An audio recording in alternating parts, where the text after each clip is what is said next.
Assalamualaikum warahmatullahi wabarakatuh. Salam sejahtera untuk kita semua. Pada kesempatan kali ini kita akan belajar tentang komunikasi dan konseling dalam pelayanan kebidanan.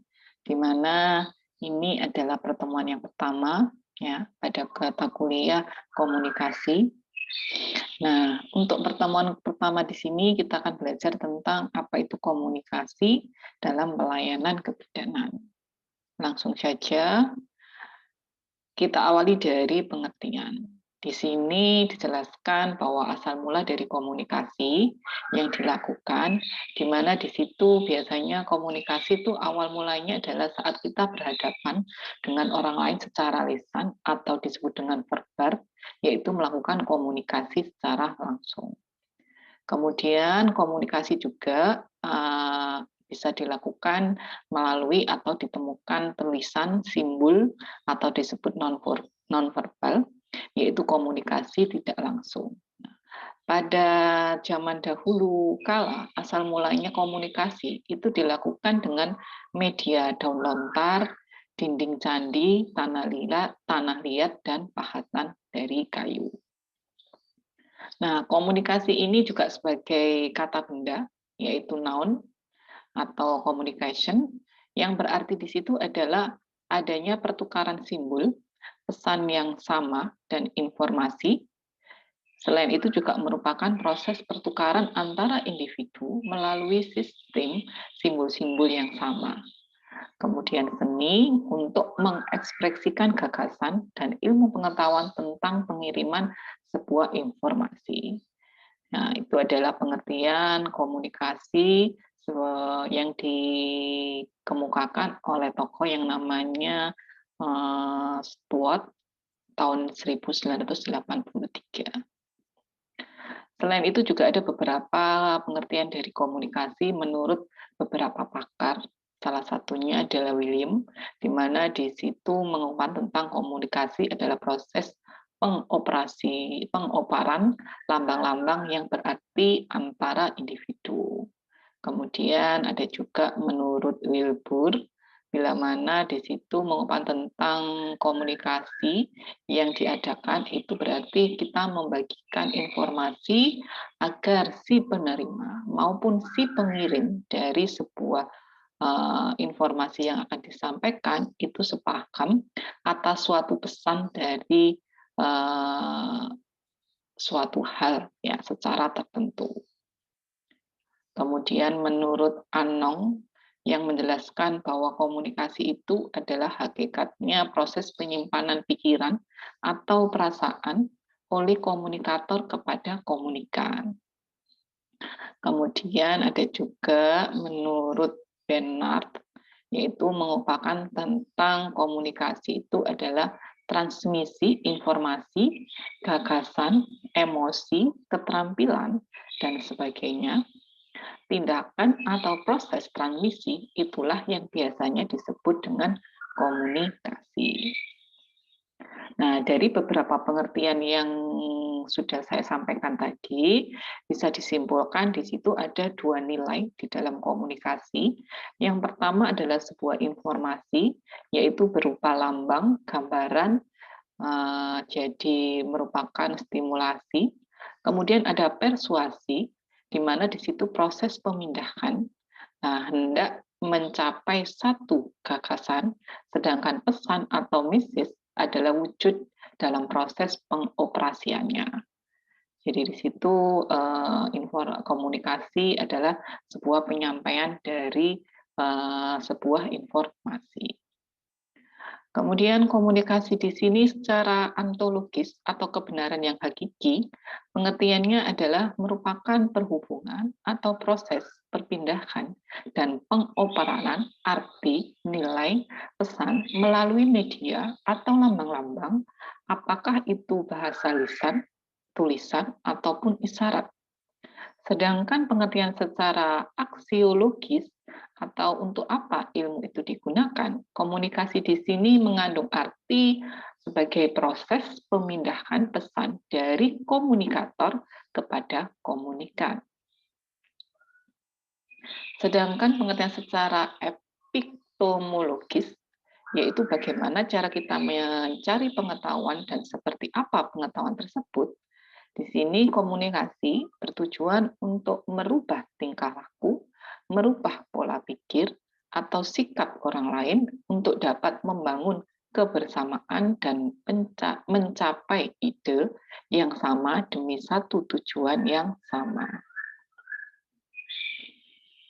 Sehingga di situ ada istilah paradigma ya yang dijelaskan oleh Heroit di Laswell ya, yaitu di situ untuk memahami komunikasi dengan menjawab sebuah pertanyaan, dan pertanyaan-pertanyaan itu adalah dari siapa, itu adalah yang mengatakan, komunikator, pengirim, atau sumber. Kemudian apa? Apa itu berarti message, yaitu pesan, ide, dan gagasan. Kemudian dengan jalur mana? Yaitu bisa melalui media channel dan sarana. Kemudian kepada siapa?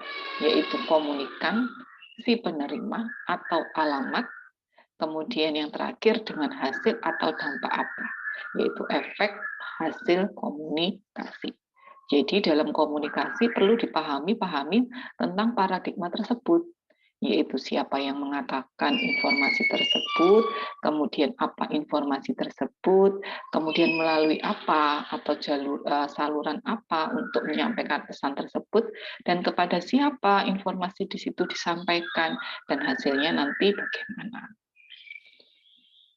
Sehingga dari semuanya itu bisa disimpulkan bahwa komunikasi adalah seni penyampaian informasi, yaitu pesan, message, ide, sikap, atau gagasan dari komunikator untuk merubah serta permohonan yang dikehendaki oleh komunikator. Komunikasi di sini juga dilakukan oleh dua orang. Kemudian melalui lambang-lambang yang harus dimengerti oleh yang melakukan komunikasi, tentunya komunikasi ini juga melalui proses. Jadi proses penyampaian informasi berdaya guna bagi komunikator maupun komunikan, yaitu yang menyampaikan pesan dan yang penerima pesan. Nah, untuk lambang komunikasi di sini dibagi-bagi menjadi 4. Ada lambang bahasa, isyarat, tanda, dan gambar. Untuk bahasa bisa secara lisan, bisa secara tulisan, dipahami oleh pihak yang berkomunikasi. Sedangkan lambang yang kedua adalah isyarat, di mana di situ menggerakkan suatu bagian badan, ya, kerlingan mata mungkin contohnya, atau tersenyum, atau dengan anggukan kepala. Itu sudah mempunyai makna sebagai isyarat dari komunikasi. Atau melalui tanda, yaitu traffic light atau stop, atau melalui gambar, yaitu grafik dan peta. Nah, di dalam komunikasi tentunya mempunyai beberapa tujuan, di mana salah satu dari tujuan komunikasi adalah mempelajari atau mengajarkan sesuatu. Yang kedua, mempengaruhi perilaku seseorang. Yang ketiga, mengungkapkan perasaan. Yang keempat, menjelaskan perilaku sendiri atau perilaku orang lain. Yang kelima, berhubungan dengan orang lain. Yang keenam, menyelesaikan sebuah masalah. Yang ketujuh, mencapai sebuah tujuan. Yang kedelapan, menurunkan ketegangan dan menyelesaikan konflik. Dan yang kesembilan adalah menstimulasi minat pada diri sendiri atau orang lain. Itu semua adalah tujuan dari dilakukan komunikasi. Yang selanjutnya adalah unsur-unsur yang ada di dalam komunikasi, di mana komunikasi telah didefinisikan sebagai usaha penyampaian pesan antar manusia, sehingga untuk terjadinya proses komunikasi minimal terdiri dari 3 unsur. Yaitu apa saja? Yang pertama, pengirim pesan atau disebut dengan komunikator. Yang kedua, penerima pesan atau disebut komunikan. Dan yang ketiga adalah unsur dari pesan itu sendiri. Nah, awal tahun 1960-an, oleh David, ya, membuat formula komunikasi dengan lebih sederhana yang dikenal dengan SMCR, yaitu pengirim, pesan, saluran media, dan penerima. Kemudian kita membahas tentang komponen di dalam komunikasi. Ada komponen pokok dan ada komponen lain. Untuk komponen pokok adalah terdiri dari komunikator, komunikan, pesan, dan media. Untuk komponen lain adalah terbagi ada encoding, decoding, umpan balik atau feedback, dan action. Dan yang selanjutnya adalah efek. Dari komunikasi ini, tadi yang pertama adalah membahas komunikator. Ya, pengertian dari komunikator adalah pengirim pesan, yaitu manusia yang berakal budi, yang berinisiatif menyampaikan pesan untuk mewujudkan motif komunikasinya. Serta komunikator juga merupakan orang yang menyampaikan pesan, menyampaikan gagasan kepada orang lain. Sebagai pemula atau yang mengawali suatu pesan. Fungsinya apa dalam komunikator? Yaitu menyediakan sumber informasi, menyaring, dan mengevaluasi. Komunikator dapat dilihat dari jumlahnya, terdiri dari satu orang, banyak orang dalam pengertian lebih dari satu orang, atau bisa berupa massa. Berikut gambaran dari komunikator. Ya. Kemudian pertimbangan yang perlu diperhatikan oleh seseorang yang menjadi komunikator adalah situasi, yaitu keadaan yang dikehendaki. Yang kedua sasaran, yaitu mengenai tujuan yang ingin dicapai. Yang ketiga apa, yaitu mengenai pesan atau informasi. Kemudian yang keempat bagaimana, yaitu tentang cara penyampaian pesannya nanti. Kemudian yang kelima dengan apa, yaitu dengan alat-alat dalam penyampaian informasi menggunakan apa.